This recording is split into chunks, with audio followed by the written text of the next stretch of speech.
دەم باش تەماشەوانە جاردەم و بەردەمەوەی کە خەڵی بخێر بێن تاوەرێمەیە ئیرۆژی بناو نیشانên girişiyên navbera حکومeta Bexda û حکومeta Herêmê ku bêguman di nihada girişî li gor çavdêran û li gor berpirsiyarên her du aliyan girişiyên navbera حکومeta Herêma Kurdistanê û navbera حکومeta Navendî li Bexda beref aqarekê xirab çûne. Bi taybetî daxwanîn vê dawiyeyên دشهف جالي سروكات ياريما كردستان وجالي سروكات حكومة نافنديا عراق وجبال هند برلمانتران ج دولة ياساو هف بيمانيا كردستان بتايبتي اوين ج نوري مالكي سريك وزير العراق ونزيكن هروا اوين سر بارتيا ديمقراطية كردستان دنا هف بيمانيا كردستان دا داوود اخواني خوش دا نوري مالكي سريك وزير العراق راد جينكو او ايدي گرنگی به داخوانین سروک هرمنا د جبر کود بهجه اوه داخوانین کسینه شخصینه چه پیوندی به ولینه پیوست نه که تا وقت خو به بلاش رسل که بده هر وها د بهجه کو هرما کردستان جدی گل همود د ور دنیا عراق ملک عراقیانه کو پیوسته لجر د صلاتیا ناوندی لجر سرپرشکا حکومت ناوندی به نه پربرن د دمه که دا کو هرما کردستان چارچوبه سیستم که فدرالی د عراق دا کارو چالاکن خو و کو اداره بره به هر وها لسر دوسيا طارق هاشمي دواري ما كردستان برف دوحة يا بايتخت قطر بجيش ويروجي بفرمي جارية ميري دولة قطر وهذا بيشوازي كرن سرك وزير العراق راد جينجي كو بيوستا هيج ولاتا عربي وكو صفات جيكيري سركمار العراق بيشوازي لطارق الهاشمي نكا هروها لسر برسا بترولجي جلو برسا بترول جل جرينجا وزير بترول العراق دبيجا كو كومبانيا اكسون موبيل امريكا و بو فرمی بوزارت نفت عراق راگندیه کو او ایدی وگیره بسین خواهد نفتی و به دیوگریان نفتی لرما کردستان براوستینن بسکنن گلو اف داخویانیه و اف روشانه هاد نبره هرما کردستانه و حکومت عراقی ده هین چاد نخینه بتایبتی اف بمناتیا نوری مالکی دیدمه که دا کو کرد بکاتی که سرکی حکومت اوینه و کردام خوشی لهولیر سروکات هرم دست پیشخریا پیگینانا و حکومت کریه گلو بو اف روشوی رگش بو کبرای کو جر روناهی و جر جدیت و جر برجای کردان بو سروک حکومت عراق وگا و بو گفان لکردان دکه بو آخفتن و داخوانین سرکردن کردان و کو اود بجلد في زور ببها بقيمة هي في بوشفت جرينا جرجا كان نوان حكومتي هرم وبغدا بروكي برزان بتايبتي لم أخيرا و سرداني طارق الهاشمي جيجيري سر كمار العراق لارمي كردستان بو دوحي قطر آزاد لسوراني كان بيوندي معك كايك آزاد فرمو كايك آزاد من لسر طارق الهاشمي سياستي كردا كايكاد من اسم لسر وشتيني لبرو سياستي كردا كريت هر هموي لفينا وحزب ودا صلاة دايا بس أمن يجي تشنار أبو وأجر بكريت تشنار كم قبول بكان فرمو والله تشنار كم أوي أجر لسر أو حرزو أو شتاني كخلشي دولمان دو خلشي دا صلاة دار كان أو حرزي كأكرن تيجي بدون نمبا زور تاريخي خيالي كأكرن تيجي أنقول بتوان برنامج لسرداب بله كاي هذا سرنجي توجي سباس هر لسورانوا لسر أو بابا بكريت سرنجي تو لبرچاو يجين بالتأكيد هر لسورانوا بيوندي كتير مالك لا بله نيازي لسوران الو او كاتا باش باشتر كيك نياز كرم كه باش يبرزم زور سباس بزحمة توري فكرة يعني لسر نا توري كفكرينينا توري لسر لوزين نابينا بيمندين بغدا وحكومات نافندينا بتهبتي داخوينية بله بله بيجمان من اگر بابا كما لسر بروجي نوت وياز دي اگر باسو كلمة وكو كوز بنتوي دوام حساب لك اقدر وكو بكاتي كسركي وكو رولش زوري بيني لا تواوي عراق بغشتي وكردستان بتايبتي او امنيتي اسال كردستان هو وبشيك شغله بكناني دولتي هم دزانين بهوي او ركضنا مي حولي اما بكاتوا دولتي عراقي اسا بلا من يكتبيني بهالي دمي اورا بينهم سواء او ها بو عراق وبغشتي بو جيتان ناس يسركوا كويس برامج يخلصوا كرد لهمو كاد صادق دا لهمو شينك دا خباتي ابوا ببردوامي بشيكي فراوان دا لقد هم بيكاد السياسة كنا بوتوي بيكناني دولة نيو العراق ويوادان مو بيون جوارو هو بنو بتشد بيتو بيكناني كي اشتراكي وكوبنو كي اجتماعي هاو بيماني بسيط بله كايك نياز سپاس پێندەکەت بەدە بەرەزان لە کۆنفرانسێکی ڕۆژنامەوانی دا کە دوێنێ نوری مالکی ساز کرا سەبارەت بە لێدوانەکانی بارزانی نووری مالیکی لێدوانەکانی بارزانی بە بێ بایەق لە قەلەمدا ڕاگەیان کاتێک خۆی بەم شێوە لێدوانانە بە فیرۆناداتەوە شتیژی ئەوانەی خۆیان لە چەسپاندنی دەستور دەدزنەوە پەنا بۆ دروستکردنی قەیران دەبن ئایا نووری مالکیە لە دەستور خۆی ئەدزێتەوە ئەن هەرێمی کوردستانە کە هەرێمی کوردستان لە چارچوەی دەستور وەکو ناوچە دابڕاوەکان میکانزم دەستنیشان کردرا بۆ چوونێتی چارەسەرکردنی کێشی ئەم ناوچانە پرسی نەفت پرسی پێشمەرگە گەلێ پرسی تر ئایا کێ لەوانەیە کە خۆی لە دەستورە دەزێتەوە بۆ لە ئێستادا نووری مالکیەوە بێمنەت بۆ کێکە سەرکردی یەکەمی هەرێمی کوردستان مەسعود بارزانی لێدوانەکانی بە بێ بایەخ لە قەلەمدا تەنانەت ئەشڵێ کە نامەوێ کاتی خۆم بەوە بە فیرۆ بدەم لە کاتێکا کە کورد و دەست پێشخەریەکەی مەسعود بارزانی بوو کە حکوومەتی ئێستای نووری مالکی پێکات بۆ ئەمە هاتەکایەوە کێ لەمەوە لەسەر ئەمە ئەساسە بەرپرسیارە بەڕێزان سەرتیپ لە چەمچەماڵەکەی سەرتی فەرموو ئەم کاتت باش دەستخۆشی و تەوەلە لێکم برای هەموو کاتێکە سوپاس برای بەڕێزم خاوەن تەجربەیەکی سیاسین مەسەلا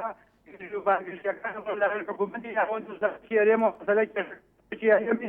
مەسەلە باوەڕ نەبوون بە کێشەی کورد و دەستور و جێبەجێکردنی بنەماکانی دەستورە بەرامبەر بە کێشەی کورد بۆ نمونە ئێمە لە ساڵی 1970 بارزانی نەمر تەفاوزی لەگەڵ حکوومەتی ناوەندا کرد بۆ ماوەی 4 ساڵ داواکاریەکانی گەلی کورد جێبەجێکا بەڵام ئەو 4 ساڵە حکوومەتی ئەو کاتە هەڵسا بە پڕکردنەوەی خۆی لە چەک و دەبابە و تەیارە دووبارە ئەوە بوو هێریشی هێنایە بۆ گیان کورد هەبوون بە بەندەکانی تەفاوزی ئەو کاتێ حکمی ذاتی عزیزم ئێستا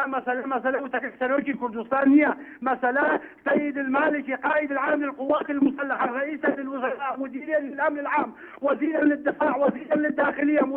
مديرا للمخابرات لا يوجد في الدولة الإسلامية لا ديمقراطية ولا دستور ولا احترام في أي قومية في أي دولة عربية أو في أي دولة إسلامية. بەڵێ سەرتی پێمان باشە کار بە کوردی قسە بکە بۆی چونکۆ بە تەلەڤیزیونی تەلەڤیزیونێکی کوردیە و بەرنامەشێمای کوردیە با خەڵک باشتر تێ بگات ئەمڕۆ کێشەکە کێشەی بەڕێز سەرۆکی کوردستانیە کێشەی کوردە ئەمانە بڕوایان نە بە کورد و نە بە داوا کوردی ئەی سەرتی سەرۆکی بوو مادام وایە مادام کورد بەم شێوەیە بۆ ئێستا نووری مالکی کە کورد پێکێنەرێکی سەرەکی بووە جوڵێنەرێکی سەرەکی بووە کە جەنابی مالک ئێستا سەرۆکە زیرانی عێراقی خەوانە و هەیبەتەوە و هەموو دەسەڵاتە بووی کە تۆ باسەکەیت ئێمە هەموو کاتێک لەسەر ساوینکەی و دڵسازی خۆمان هەلەکانی خۆمان لەبار ئەبین ئێمە هەندێک جار سیاسەت لەسەر کاتی عاتفی بەڕێوە ئەبین بەڵام لە سیاسەتان ڕەفاقەت و ژێرانەتی و دۆسایەتی نییە مەسەلەی کێشەی کوردە بەڵێ کاک سەرتیب سوپاس بۆ تۆ بێگومان بارێزان عاتفیەت و سیاسە زۆر لە یەکتر دۆرن بێجگە لەوەش لە عێراقی ڕابردوودا بۆ کورد تەجروبەی وەرنەگرێت کە یەک لە حکومەیەکی لە دوایەکەکانە لە پادشایەتی لە کۆماری و لە نەزامچێ و چێ کورد هەموو کاتێک دەستێکی باڵا بۆ لە دەمەزرانی عێراق دواتر پێشەوانە بووە هیچ کاتێک بەقەدەر دوای پرۆسەی ئازادی عێراق لە 2003 کورد فرسەی نەبووە بۆی لە عێراقدا بتوانێت بە تەواوەتی مافەکانی خۆی بچەسپێنێ بۆ وای نەکرد کە ئێستاش جەنابی مالێکی گەلێکی دیکە کورد و سەرکردەکانی کورد و لێدوانەکانیان زۆر بەبەیەخ لە قەڵەمەدان کاک عومەر لە سوورانەوە باشتر بۆ تۆ من بەڕای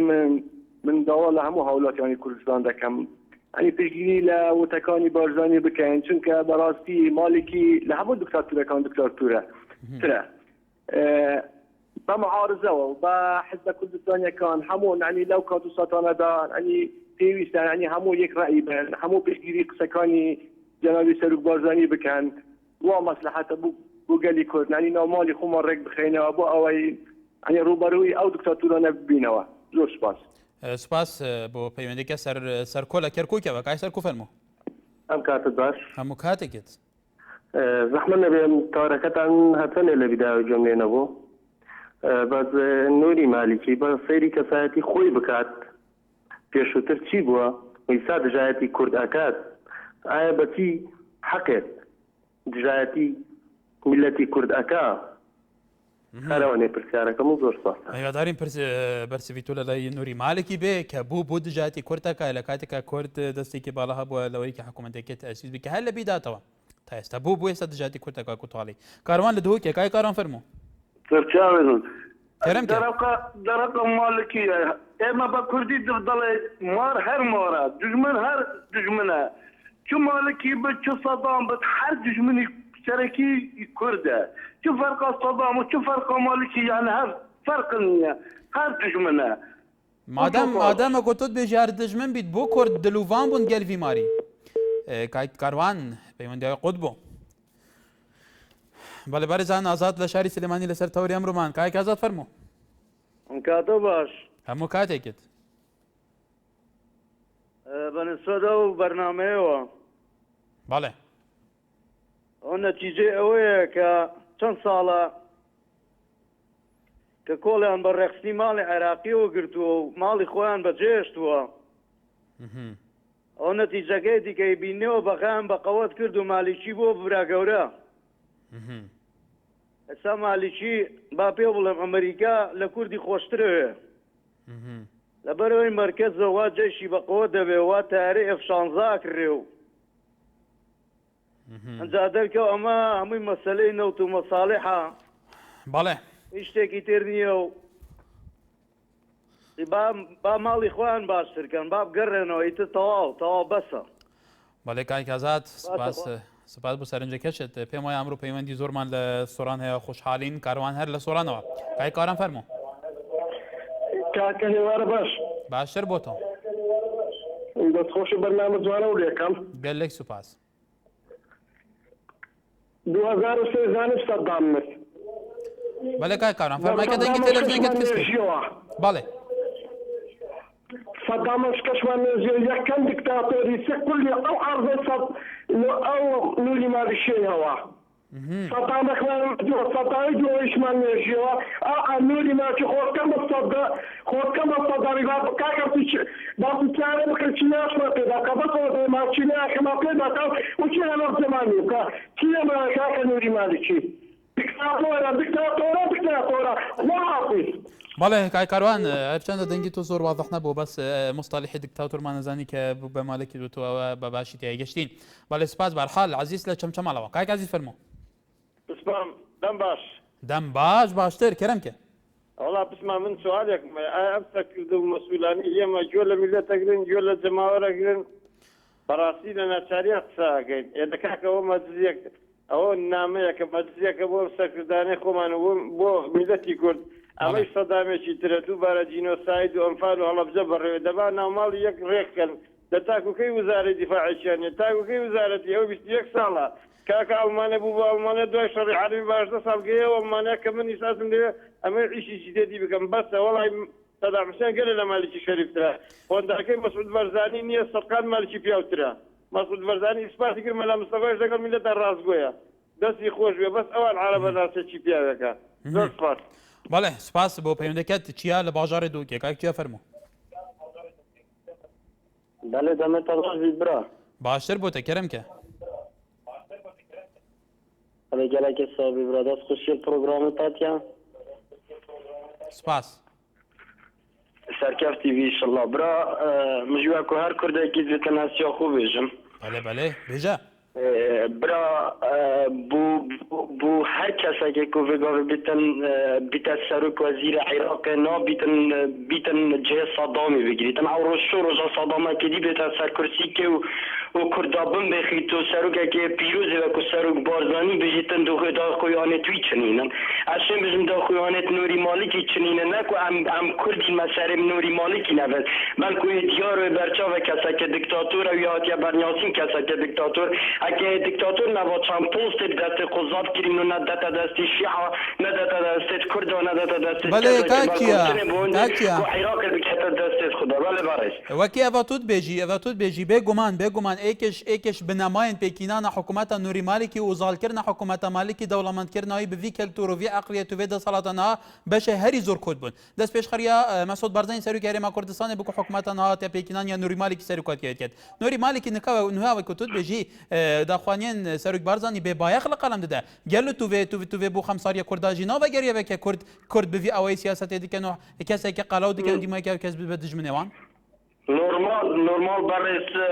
هر تشتی بیت از سر ما از بیشم شمد است بکریه و یا برچا و هر کرده که پیاگه داره که او کرسی کانو که نوری مالی که لسر رینشتی سروکی ما سروکی پیروس مفعول بارزان یه دانه سر کرسی که نبزاند و باسکت خواد یا سروی کرسی که و هر دما سروک بارزانی و او آخکنید ما کردان و روژا صدام ديكتاتور سر كرسي رابوي ما يقولي عراق بيت عراق كفيدرال بيت النحي عراق ديكتاتور دي بيت وجوده ويا ديارو بچا برای بيت هر كردك بزانيت نه هر کس پیشمرگه و راتبه کبیتن خودنا کتا گرهات و هر دشتا که لگل کرداری داوت هم هر کسی که کو ام سر بيت خو ام تفنگا خو بلگین و دجوی کسی براستینی که ما کردات دانیتن بدوینا کتم کرد بشین و حق نینه کو کرد بشین او نده بخیرا باب خود جارا سرو که گوتی حقیدن کو کرد بشین بله کاکیا گلک بله ام خوبتن حق خوب دین بله کاکیا گلک سپاس کاکیا که تو گوداری هم بکی سرنجا تا گشت کاکیا سرنجا تا به تمامی گشت گری سپاس پیوندیاتا اوات لکویا کاکیا اوت فرمو ئەم کاتت باش همو کاتێکت گیانەکەم بێگومان ئێمە هەموو لایەک دەزانین ئەگەر چمالی چییە چ سەرکردەکانی حراب ئەگەر بۆیان بکرێ لە سەدام باشتر نابن بۆ کورد بەڵام درێمە بزانین هۆکارەکەی چییە ئێمە ئەو مالیکی کە ئێستا ئەو دەسەڵاتەی هەیە بەدەسەڵاتی ئێمەی کورد بووە بۆ پیاوێکی ئێستا حکمی عێراق دەکات هۆکارەکەی چییە کە ئێستا بە بێمنێت دڵێ هیچ دایاخێک بۆ قسەکانیان دانێم دێ بزانین هۆکارەکەی چیم کە ئەم پیاوە ئەم بەڕێزە ئەم قسانە دەکات بەڕای من هۆکارەکەی ئەمەیە کە چەندین ساڵ لە 8 ساڵی ڕابردوودا هەر کاتێک کێشە و قەیرانەکان بوون کوردیان بە پۆست و پارە ئەقناع تێکردووە بۆیە لایەن شارەزا بوون و زۆر باشیان دەخوێنەوە دایانناسن بۆیە ئەمڕۆ مالیکیەک بەم شێوەی کاکەوات ئەگەر بە پۆست و پارەش بێ تەماشا دەکەی کورد لایەنەکان ئەوانی کە لە بەغداشن ئەوانی کە لە کوردستانیشن هەمویان یەک بیرو بۆ چوون کاکەوات تۆ قسەیەکت گوت ئەگەر کوردیان بە کوتوالێ بە پۆست و پارەشان کرد بێ ئایا کورد تا چەند توانیویەتی ئیستیغلالی ئەو پۆستە کە بێگومان پۆستی یەکەمی عێراق سەرۆکۆماری عێراق وەزە چەندین وەزیر و ئەملا لە دەستی کوردە کورد تا چەند توانیویەتی ئیستیغلالی ئەم پۆستانە بکە بۆ بەرژەوەندی باڵەکانی نەتەوەکەی خۆی کردو ناتوانیوە ئەگەر کردانە توانی بەیانە دەیانتوانی بۆ تا ئێستا توانیوە بە سەعەتێک بگێرنەوە بەڵێ بە 17% ئەو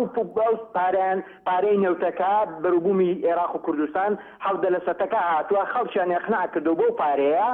پارەیان بەسەر خەڵکدا دابەش کردووە ئەگەر نا لە غەیری پارە و پۆستەکە نەبێت کوا تۆ بە سەعەتێکت بۆ نەگەڕاوەتەوە چ شتێک کە یاسایی بێ عرض هەموو شتێک گرنگترا کواتۆ عرضەکانی دیکە تا ئێستا بۆ نەگەڕاوەتەوە لێرەدا ئەمە دەبێت گلەی لە خۆمان بکەین کاکە کورد سەرکردایەتی کورد نەیتوانیەوە یەکدەنگ نەبووە هەر کاتێکی کێشەی بۆ تەنها ئەوەی کە پۆی کراوە پۆست لەگەڵ پارەکە ئەو دەی بەدەست هێنا و هیچی دیکەی بەدەست نەتوانێت. سپاس بۆ سەرنجەکەت حەمید لە هەولێرەوە کاک حەمید فەرموو. کاکە سڵاوتان بێ لە هەولێری پایتەختەوە براکەم من سپاسی ئێوە دەکەم دیارەتەوەرێکی زۆر گرنگە کە ڕژاندوتە ئێمەتاوە بە گومان بوون لە عێراقی عەرەبی لە عێراقی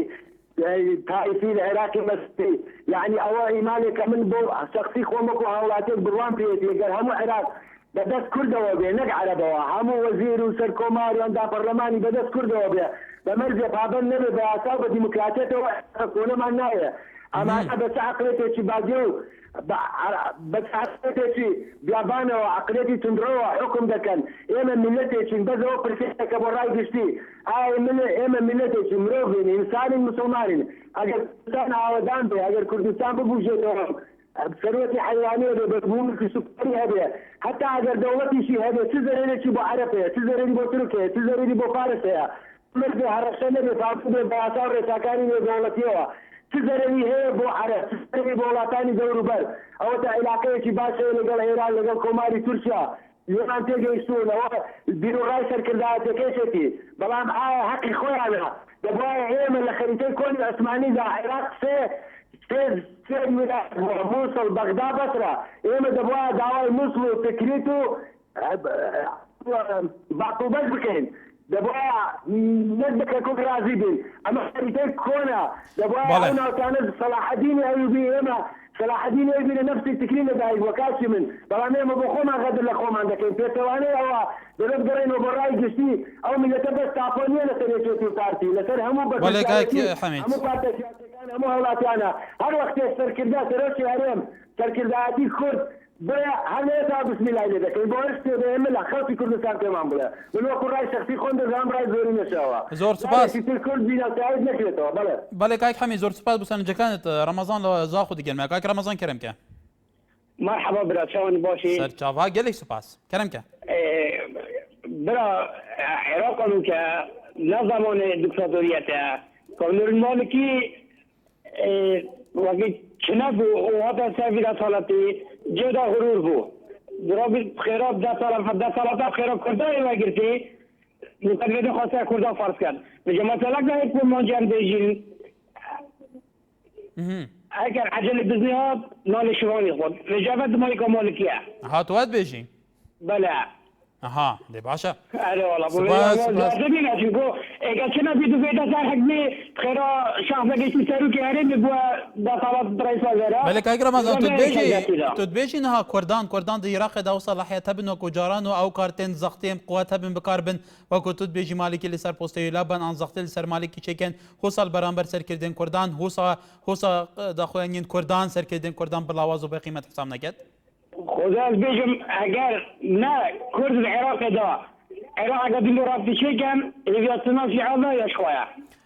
تاكيد صاد دمتا ريغا كردان نور مالكي تفوقي چيدن بله که رمضان بار یکی گله بخواهی و بکردان جایی وی دارین ایتر هیویای جو کاولاتی که ریم کردستان بهتدی سیروان لهولی رو بکای سیروان فرمو اواره باش کار باشتر بو برزت سون باشن زور سپاس کای سیروان فرمو کار جان والله بالنسبه لنوري مالكي ما بخومان باز زاني نوري مالكي لچن دري بو ونجد خاصني بسنلكاني عراقي دابي عطاو ئێستا لەسەر ملەتی کورد کە میلەتی کورد هەرد لەو شاخ و لەو تیایی کەتبوو بە سەرۆک بارزانیەوە کە دەستە جەمعی هەمووی خەباتی دەکرد بۆ ئازادکردنی عێراق و میلەتی کورد ئێستا نووری مالکیەک لە بەغدا قسە بە ئێمە دەرێ بەڵام لێقانەتا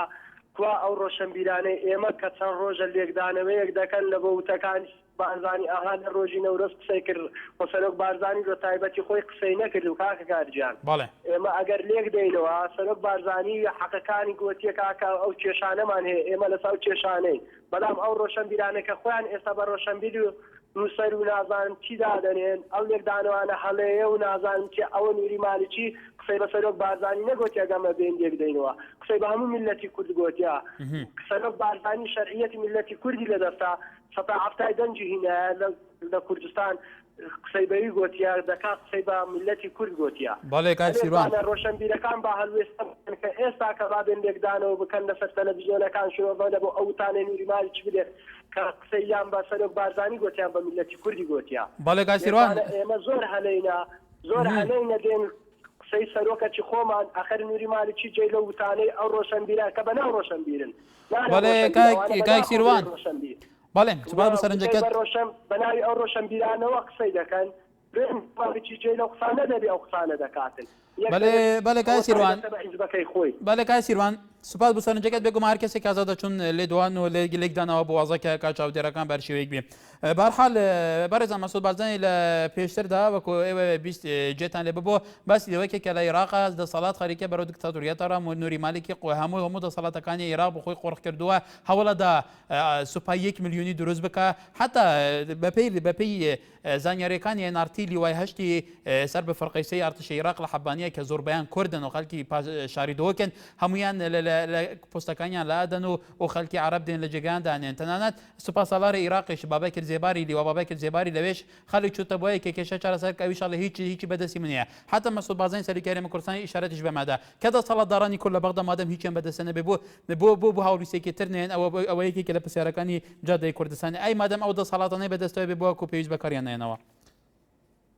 باوکیسان لە شاری سلێمانی باوکیسان فەرموو کاکە کارژانم کاتەوە باش هەموو کاتێک سپاس دەکەم کاکە کارژان ئەڵێ چی بچێنی ئەو ئەدوریتەوە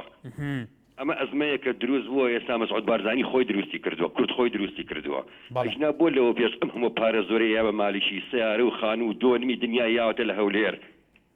ئەو مەتاڕانە کە مالیشی ئەڵێ بکوێتەوە ژێر ناوەند ئەزانی لەو مەتاڕانەیە چیەکرێت فڕۆکەخانی هەولێر و سلێمانی بۆ من و تۆیە ئەزانی چی پارە و ئاڵتون و چەک و شتی پیاەت و ئەڕوات کەس ئەزانێ کێت و چی ئەڕوات بە قوربانێ بم ئەو مالیکیە ئەمەنەی ڕاوێژکار و شت هەیە ئەزانێت خەڵکەکە متمانەی بە مەسعود بارزانی نەماوە ئەزانێت لە هاوڵاتی لە لڤین لە کوردستان پۆست چی دەرئەچێت مالیکی هەمووی تەرجمە ئەکات بە کوردی ئەیکەن بە عەرەبی بۆی لە کوردیەوە خەڵکەکە ئەزانێت بەقەر موویەک ماوە تاڵە موویەک ماوە لە نێوان جەماوەر و سەرکردایەتەکەی کووردا بە سەرتی بەڵێم سەرۆکی هەرێم سەرۆکی کوردستان نییە گەورەی مەکەن سەرۆکی خێڵێکە ئەمە سەر ڕشتە بۆ ئەمریکا کێ ئەزانێ بۆ کێت چووە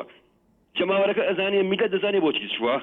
یانەوە تا فەشەلی هێنا لە سیاسەتەکەیە بە هەموو هیوایشی خۆی ئەویست کلوتی عەرەبی لە شۆ بکرێ لە هەولێر بکرێ بە قوربان بەڵام لە هەولێر نەکرا لە بەغا کرا ئەبێ یەکێکە بێت تەحەدای بکات ئێستا مالیشی تەحەدایەکات بەڵام گەلی کورد قبوڵ ناکات مالیشی جاریشکە گەلی کورد ئەنفال بکات مالیشی خۆشی چاگەزانێت ئەوە با معاشەکەی خەڵک ببڕێ واستایی حەڤەکە ببڕێ خەڵک معاشی نەبێ و کاسبی نەمێنێت بزانم خەڵک لە مەسعود بارزانی قبوڵەکات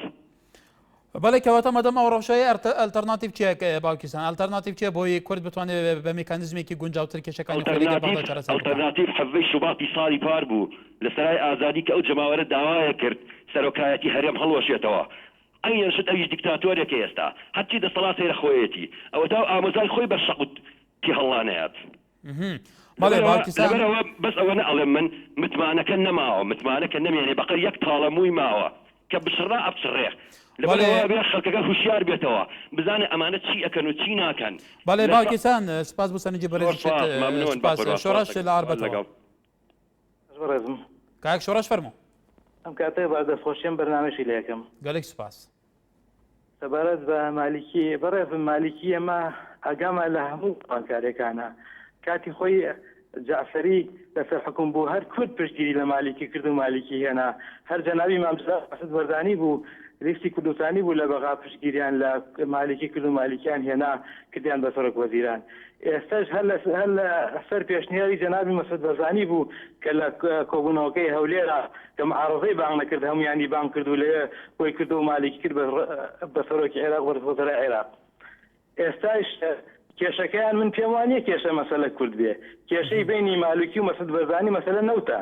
ئەم ئێوە زیاتر بۆ خۆی بفرۆشەوە زیاتر بۆ خۆی بفرۆشێ هیچ مەسەلە گەلی عێراق و گەلی کوردستان نییە ئێمە چاک لە سیاسەتی مەسعود بەرزانی تێگەیشتین تەنها کێشەی بۆ چارەسەرەکەی ئەم دەسەڵاتەی ئەمڕۆ لە کوردستانە حکم ئەکات لەسەر حکم نەمێنێت چونکە ئەم دەسەڵاتە لە کوردستانە گەردەڵێکی وای کردووە میلەت هیچ بڕوایەکی پێی نەماوە بەڵێ کاک شۆڕەش سپاس بۆ سەرنجەکەت بەڕێزان هەمووتان توانن پەیوەندی بکەن و هەر کەسێک باش بەو شێوەیەکی زۆر ئازادە چون سەرنجی خۆی ببڕێ لەسەر ڕەوشەکە بە تایبەتی پەیوەندیەکانی نێوان هەرێم و بەغدا و لە ئێستادا دوای ئەم ناوبەرە لەسەر ڤیتەوەری دیسان ئەم بابڕینە دووبارە سەڵاف بەڕێزان لەسەر پیجی مایکی خەڵک بەڕێزان هەر کەسێک بتوانێت لە ڕێی کومنتەوە ئەتوانێت لە ڕێی پیجی مایکی خەڵک لەسەر تووری کومەڵاتی بەناونیشانی facebook.com/مایکی خەڵک لەوێ کومنتەکە بنێرە ئێمەش کومنتەکانی ئەخوێنینەوە یەکێک لەو کومنتانە ئەحمەد کە لە پیجی مایکی خەڵک نووسیوتێ ئەحمەد محەممەد ئەڵێ تاکە چارەسەر بۆ کورد جیابوونەوەی لە عێراق چونکە خویە لێ عەرەب عاقڵ نابێ بەڵێ حاجی لە باژارێ زاخواز بۆوارم دگەلمەیە علی کاک علی کەرەمکە ئەم کاتە باش قوربان هەموو کاتێکت چاچی بە قوربان زۆر سپاس کاک علی سپاس دەکەم قوربان پێش هەموو شتێک حەزەکەم هەرچی قساکە ئێمە هەمومان کوردین هەمومان ئەمانەوێ لە پێش هەموو شتێکەوە ئەو سەرکردانەی کە ئێستا کێ بنەوانەی کە لە کوردستانە لە کوردستانە بزاوی کوردایەتیەکەن و بناوی کوردایەتی و کوردایەتیەکەن یەک بە یەک چاویان مازەکەم کاک نەوشیروان مام جەلال کاک مەسعود یەک بە یەک چاویان مازەکەم با ئێمە هەمومان یەک بگرین ئێمە ئازانین ئەو ڕژێمانەی یەک لە دوای یەک هەر هەمویان دژمنی کورد بوون ئێستاش هەر ئەو دژمنان ئێمە بێ قسەی وا بکەین کەوا ئێمە هەر هەمومان بە یەک دەست و بە یەک دڵ و بە یەک گیان ئێمە لەناو ئەم گێژاوە خۆما بناسین و بزانین کە ئەم دوژمنە ئەیانەوێ دیسانەوە وا لە کوردکەن کورد لە ناو یەکدا دووبەرێکی و خراپی دروست بکەن ڕجایان با ئێمە هەر هەمومان قسەی یەکبوون بکەین ئێمە هەر هەمومان دەست یەکتر بگرین و بۆی بتوانین میلەتی کورد لەم گێژاوە ڕزگار بکەین بەڵێ کاک عەلی بەڵێ کاک عەلی بێگومان لە ئێستادا وەکو چاودێرەکان وەکو بجادی کوردستانیش داوا لەوەکە کە کورد پێویستە خیتابێکی مشتەرەکی هەبێ کورد سەرکردایەتی کورد پێکەوە دانیشێ بەڵام تا ئێستاش لە هەرێمی کوردستانە سەرکردە کوردەکان بە تایبەتی ئەوانەی ئۆپۆزیسیۆن و ئەوانەی دەسەڵاتدارن تا ئێستا نەمان بینیوە لەسەر یەک مێزی گوتوبێش دانیشن و پێکەوە قسە لەسەر ڕەوشەکە بکەن تا ئێستا حساسیەتێکی زۆر جدی لە بینیاندا هەیە تا ئێستا گوتارێکی هاوبەشنیەوە نەک قسەی ئێمەیەوە قسەی حتا سەرکردەکانی ئەوەیە بێژگە لە چاودێرە سیاسیەکان بێگومان یەکێک لەو مەرجەکان جیاوازەکان کە کورد بتوانێت ڕوبەری ئەم قەیرانە بە تایبەتی کە ڕێزی ڕۆژهەڵاتی ناوەڕاست بێتەوە یەک دەنگە بەڵام بۆ ئەو یەک دەنگە نییە. مامۆستا وەریا لە هەڵەبجە مامۆستا گیان فەرموو. ئەو کاتتان باش براکەم هەموو کاتێکت دەستخۆشی بەرنامەکەتان لە یەکەم پێشەتی گەلێک سوپاس. کاکە گیان من ئەڵێم بەڕێز سەرۆکی هەرێم بمانەوە نەمانەوێن نەراتی هەرێمی کوردستانەکە وەکو سەرۆکی هەرێمی کوردستان قسەکات بە ڕاگەاندنەکانە بۆیە ئێمە ئەبێ ئەدەبمان هەبێ بەرامبەر ئەو کەسانەی کە قسە ئەکەن ئەدەبی قسەکردن و شیواران هەبێ بەڕاستی هێرشی تونند ووا بەرامبەر بە کورد عەرەبەکان لەناو خۆیان ئەگەر سەیری هینی ئەلانان بکەین ناڵێن پارتی ناڵێن نیچێتی ناڵێن ئەڵێن کورد بۆ نمونەیەکیان ئەڵێ سەرۆکی کوتلەی دەوڵەتی قانون ئەڵێ کورد نەوتی بەفڕە ئەخوات ناڵێ پارتی یا ناڵێ یەکێتی بۆیە ئێمە دەبێ خیتارمان یەکێک بێ ئەو کەسانە کە هێرشەکەنە سەر سەرۆکی هەرێم لەم وەختا کە ئێستا کورد پێویستی بە یەکدەنگی و یەک ڕێزی هەیە بەڕاستی هەست بەڕای من هەست بە مەسئولیت ناکەم سارکردنەوەی خەڵکە لە وەختێکا کە ئێمە ئەو فەڕی پێویستمان بە کوردایەتی و یەک ڕێزی گەلەکەمان هەیە. بەڵێ مامۆستا وەریا پێت وایە بۆ خەڵکیوا قسەکە پێت وایە بۆ جادەی کوردستانی بەشێک لە جادەی کوردستانی بەم شێوەیە بێومێت بووە بەڕای تۆ بووە من شتێکی تەبیعیە ناڕزایی بەرامبەر سەرۆکاتێرم شتێکی تەبیعی و یعنی من بزۆر بە ئاسایی ئەزانم بەڵام نەک بەو قسە ناڕێکانەی کە ئیسا کرا پێشی ئەوە من دڵنیام ئەو کەسەی کە تەلەفۆنی کرد چاکیش ئەیناسم باوکی لە شوەری کوردکوژیا کوژراوە باوکی سان لەبەر ئەوە بەڵێ مامۆستا وەریا پێمان باش ئەمە بوو چونە جیاوازەکان لە چاچەیان بەرنامەیە لە بەراوان بەرنامەی خەڵکی ئەو مینبەرێکە بۆ جادەی کوردستانی بۆ سەرنجە جیاوازەکان لەسەر کوی پێشهات و بابەتە گەرمەکانی ڕۆژ هەر کەسێکیش ئازادە چون سەرنجی خۆی ببڕێەوە و هەر کەسێکیش ئازادە چون بەرسوی بدا بەڵام بەرسفدانیشی بابەتەوەی چارچەوەیەکی مانتەقی بێ ناوزەڕاندن بێت تکایە کۆژین لە بازیان کۆژین دیارە لەسەر هێڵ ئەمی لە هەولێرەوە لەگەلمان نابزانم کاکەمی فەرموو کاتر باش هەموو کاتێکت باسی سوپاس فەرموو شتێک بە باکستان بەڵێم هەتا سەرک بارزانی پێشمەرگە بوو ئەو لەکوێ بوو وایە بەجایك بس قسە بە سەرک بارزانی نەڵێ سەرک بارزانی سەرکی ئێمە و سەرک هەم کوردە سپاس بەڵێ سوپاس بۆ سەرنجی تۆش بەڵێ تەماشەبانێ نێژاکی ریزانها یا عێراقیان کو قەیرانانها یا عێراقا ڕۆزبوونا پەیوەندیە ناوبەرە هەرێما کوردستانی و بەغدا کو دنەهادەوە کو چاودێر و بەرپرسێن کوردام خۆشی دەبێژن گەلێک تێکچوویە لە پرۆسێس ئازادیە عێراقی 2023 ناچ جاران بە ڤیاڕاستی نەگەشتکە نوری مالکی لە بەغدا داخویانیان سەرۆکی هەرێما کوردستانی لە دوور ئەدا پرێڤەبەرنا کاروبارێن عێراقی ji بالمالکی ve bi bê bayex û bêy giringî li qelem dide û dibêje tenane tişxunagire bersivan jî bide gelo bu afrawşa geşte vî heddî gelo serkerdatiya siyasiya Kurdistanê heyaniha li Bexda dixwat بۆ ڕۆژ حتا vî hedî geş ku pirzgirê bigene vî hedî Gagarin li Îranê digelmeye Gagarin em demê te baş dem baş baştir kerem ke belê esta godar ke belê کاکە کار هەندێک کار مدی گوێ خوددا گوت مالکی نزاتشە کوردای ولیکردن مالکی بە عقلی خۆی کرد ئەو کورسیاکوینای دەستی خستە مالکی عقلی خۆی قاعدەیەکی درست کرد و 1 میلیۆنە بەڵێ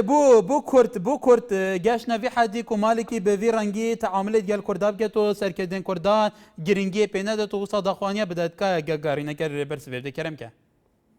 أخل كرداج أجر وكو مالكي سياسة قوي با شو بنا پیش أو دیجی مالكي و نه مالكي نوكا چون گورك و عقلي و هم كرسي دستينا هم قدرت دستينا هم شونه دیجی که چشنش برای جلی بگیری چجی بیجی تاوا پا کورجی گل اجاره دبیجن کو امشی کارینیا لهرما کوردستان دا سالاتکا باشه بیتو و پیشکفتن هبید جهمی آراستیان تو وی چاد بینی وان آخفتن سرکردن کردان بخورنا اگه درست نینن که اوی دست بینن قدرت هدیسا مالکیه بیجن نبیجن بله گاگارین باجار اورمیه ایرانه گلک سپاس بو پیمندیاته ایوار باش باو که هردی لشقلاوه باو که هردی فرم همکاتت باش همکاتت چونی برای برز باشی زور سپاس که باو که هردی بەنسبەت ئەو تەوەرەی دەستخۆش پێ دەکەم سوپاس بەنسبەت ئەوەی سەرۆک بارزانانی لە زۆر شتان خاوەن هەڵوێستا بەڵام نوری مالکی بزانە ینی سەرکردەکانمان ئەوەندە دڵسافن کاتێکیان کە حکوومەتەکەی نوری مالکی لە میوانی مرگ بوو ئەوان ڕاستیان کردەوە کاک باکردی پێت وایە عاتفیات و دڵسافی و سوز و نەزانم چی و تا دوایی ئەو شتە ڕۆمانسی و عاتفیانە پێویستە لەناو سیاسەتە بەکاربێت لە کاتێکا لە ساڵی 20ەکان لە دەمەزرانی عێراق تا ئێستا کورد هەموو ئەو تەجروبانە 100 بارە و چەند بارە بووتەوە بەسەری کورد پێت وایە ئەمە بەکاربێنێ باشە بەڵێ بەڕاستی ینی ئەو دڵسافیەی کورد ینی لە زۆر شت ینی غەڵەتێکە دووبارە دەبێتەوە ئێمە تەماشای حکوومەتێک لە دوایەکان هەمویان دژی کورد بووینە ئێستاش ئەگەر بێت و ڕۆژێک لە ڕۆژان ینی لۆیان بچێتە سەرێ لەوانەیە هەمان ئەوەی بەکاربینەوە کەوا ڕژێنی بەعز بەرامبەر بەگەلی کورد کردی بەڵێ سپاس بۆ پێندەکەت کەواتە چی بکرێت بۆەوەی ئەمە دووبارە نەبێتەوە ئەو زۆڵمەی بەرامبەر کورد نەگرێت کە ئێستا حکوومەتی عێراق بە تایبەتی ئارتش یان سوپای خۆی پەرچێکێکە باستەوەکە کە تەیارەی F-16 ئەو ئەگەر ئەو تەیارە بکرێ وەڵەکە بەرەو چیە ڕواکە خوا نەخواستە کێشە قورتر بووەوە بەڵێ کاک ئیسماعیل لە کەرکووکەوە بابزانانی لەسەر بابەتێکە چێڵێ ئەم کاتە باش هەموو کاتێکت کاک ئیسماعیل سەردا دەخۆشی لە بەرنامەکەتان ئەەکەم گەلێک سوپاس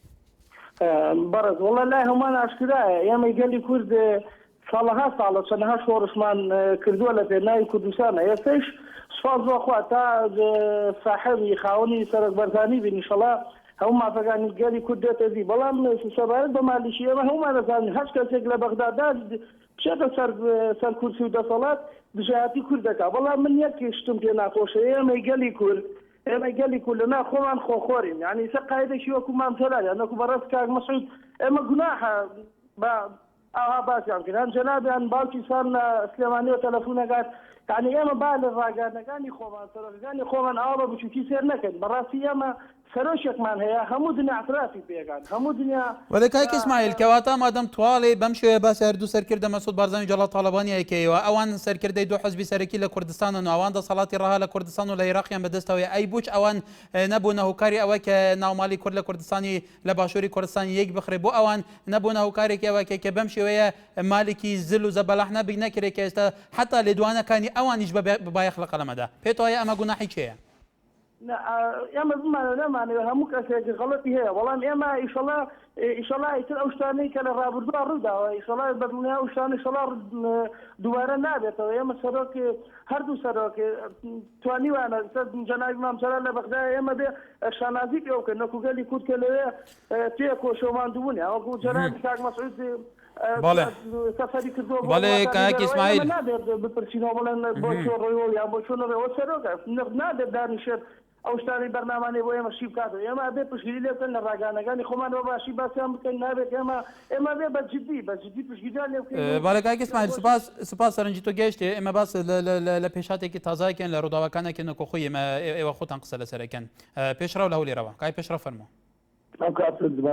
هەموو کاتێکت دەستخۆشی بەرنامەکە لێ دەکەم سپاس من فەرەو تەوەری هەر بژاردیان لەو وەختەدا تەوەرێکی جوانەوە داخەوە بەس بەداخەوە بەعزە خەڵکە تەلەفۆن دەکەن لە باتی بیرڕای جوان و خشتی باش پێشکەشکەن با دەبەزن سەرگردایەتی کورد یعنی بەڕاستی وەکی باشی سان لە باتی دوو قسەی خێر لە ملەتی کورد بکە مەسی ماحتی مالیکی دەکا يعني بس ئێوەش تۆزێک مقصرن يعني کە لە باسکردن و مەحەزکردنی سەرکردەکانی کورد زیاتر خەڵکەکە دەڕوژێن و پرسیاریان لێ دەکەن یان کای پێشراو ئەمانە سەرکردەی کوردن ئەمانە بە دەنگی کوردەوە لە هەردوو پۆستە عێراق و لێرەدا هەنە کورد حەقی خوێتی ئەمانەش نەبن هەر کەسێکی دیکە بە سەرکردەی کورد بە لە جێگای ئەمە خەڵک حەقی خۆیانە گلەی بکەن ئەوە حتا ئەوان خۆیان مەجالیان بە خەڵکدەوە ئەڵێن کاکە ڕەخنە با خەڵک بزانی چی ئەڵێ ئەوان مەجالیان بە خەڵکدا کە ڕەخنە بگرێتەوە ئەوە خەڵکی کوردستانە لە هەولێر لە دۆک لە هەموو شوێنێکی تەلەفۆنەکە ئەوە سەرنجی خۆیانە بەڵێ کای پێشڕەو زبارم پەیوەندی کاک پێشڕەو ئەن دخەت لە جەمی گەلێک باش نینە باوکی شکار لە شاری سلێمانی باوکی شکار فەرموو ئەم کاتت باش هەموو کاتێکت کاکەجان حەزەکەم مداخلێ بکەم لەسەرەوەی کە بەڕاستی ئەبوایە سەرکردایەتی کورد لە سەرەتاوە بە پێی یاسا مامەڵەی لەگەڵ هاشمیا بکردایە چونکەم بە نسبەت کوردەوانەیە ئێمە مێژوو سەلماندوێتی کە سوننە و شیعە هەردووکیان هەموو کاتێک کە بەرامبەر بە کورد دەبن بەرژەوەندەکانی خۆیان لەبەر چاوەگرن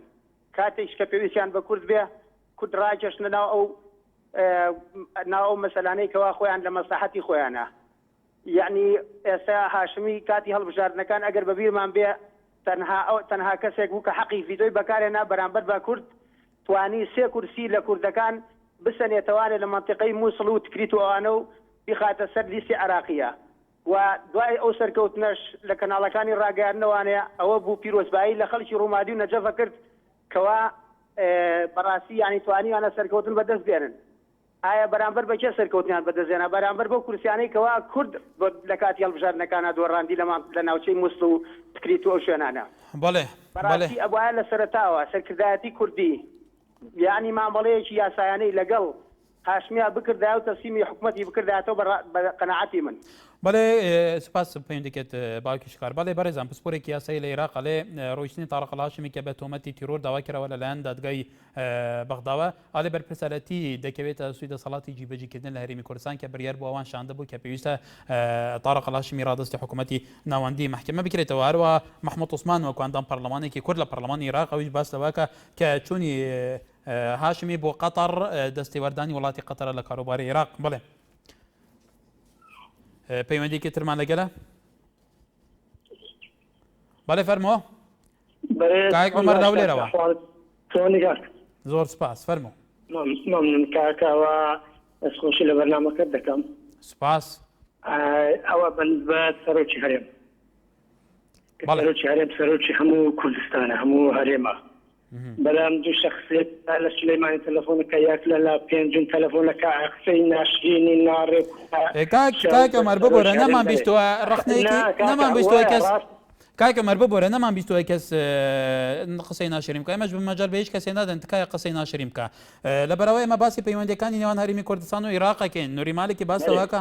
نووری مالک بەرێ کاکە داوا دەکەن دەرێ سەرۆکی هەرێم نووری مالکی داناوە بۆ ئەنجومەن وەزیران کاکە ئەوان کاتی تەنەزول دەبن لە تەنەزولات دێن هانە دەبنە بە سەرۆکی هەرێم دێن لەوێ ئەمە ڕاستە کاک عومەر یەکێک لە هۆکارە ئاساسیەکان کە نووری مالکی جارێکی دیبی بێتە ڕئیسی وزارا دەست پێشخەریەکەی سەرۆکی هەرێمی کوردستان بوو لە هەولێر کە ئەمانە کوردیان بەشداری تیا کرد کوردیان فاکتەرێکی ئاساسی بوون کە حکوومەتی مالکی پێک بێ جارێ دیکە مالکی بێتە سەرۆکی حکوومەتی عێراق ئەمە ڕاستە بەس کاک ئەوانە دیکتاتۆرن کاک ئەوانە دیکتاتۆرن ئەوە هیچ فەرقێک ناکە لەگە سەردام لەوەی زۆر زیاتر بە بەڵام کە خەرچی ما ئێستاکە لەوە تەلەفۆن دەکە قسەی ناڕێک دەکە بەسەرچێن ئەوانە ئەسلەن دەوی خۆیان پیس دەکەن بەڵێ کاک عومەر کاتمان بەرەو کۆتایە ڕەو ئەڕوا ببۆرە سپاس پێوەندیکەت باوکی وا لە سوڕانێکە بە کورتی باوکی وا فەرموو باوکی وا هەزبارم باوکیوە لەسەر نەماوە بەێ بەرزانەکۆ وا دیتی پرانیا پەیوەندی و داخوانیان حتا حدێک جیاوازیەک هەبووە کاوە لە دهۆکێ لە باژارێ دووکێ کاوە کەرمکە ئەلۆ بەێ ئەلۆ چاوانی هەز باشم سپاس بەڵەمە هاوەتکەم سپاس بەڕاستی سەوەرە بابەتە زۆر بابەتێکی گرنگە و کام بینی تایبەت بینین کە بینین سەیرۆنی مەرگشتی هەمی عەرەب تێنەڤێرێ و گەنجێتەوە و ئایلێتەوە تێنەڤێرێ کەشمە تشتێک ناکەتن احتیرامەمە بووە و قەدرێمە بووە و لێهۆنشێن لێکای کاوە هەنشێن بڤێ ئەوەی بچنە بەغدا و بەسڕ وێرێ سەیرانە بکەن هین پشڕاستن ژیانەخۆ نوکە ئەم عفو نوکەوەکو ئەم گەنجێک بچینە ڕەخێمی سلام نەوێنی ڕاستی دیبینی ڕۆبیەکی کوشتی کە حەلەکی کوڕیان اختطاف کرد گوتی دو دەفتەرە سێ دەفتەرە بەسیار گرنگەوە ئەم بێژی کوام هەمی کۆخۆبکەینە ئەم ناشتی لەوێرە بێژنیا بە ئێکەتیان بە پۆرتیان بە گرتۆنە بە ئێتیە ئەم هەمی ئێک دەست بین شكل بخدان بله کایتەوە سەرنجاتە گەیشت دیارە دەمێمە بەرە فداویە دیچە گەلی سپاس بۆ پەیوەندێتە بەڕێزان لە سەرڤەیەکە جەماهاتنیە داویە تەوەری ڕوویە بەرنامەمایکی خەڵێک و لەسەر پەیوەندیان بەغدا و هەرێمە بوون کۆڤێداویە بەتایبەتی گەلێک پەیوەندی تێک چوونە هۆکار و سەبەب چنە گەل و ئیتر پرس و بەرسەفژی لە جەمە و لە جەم سەرکردانجی دمینە بۆ هەیە ناپەیوەندی بە ڤیاڕاستی چوونە بەلە هەیە سەبەی دەتەوەرەکی گەرمتر دادا خزمەتەوە دەبم هەر شاد و بەختەوەر بن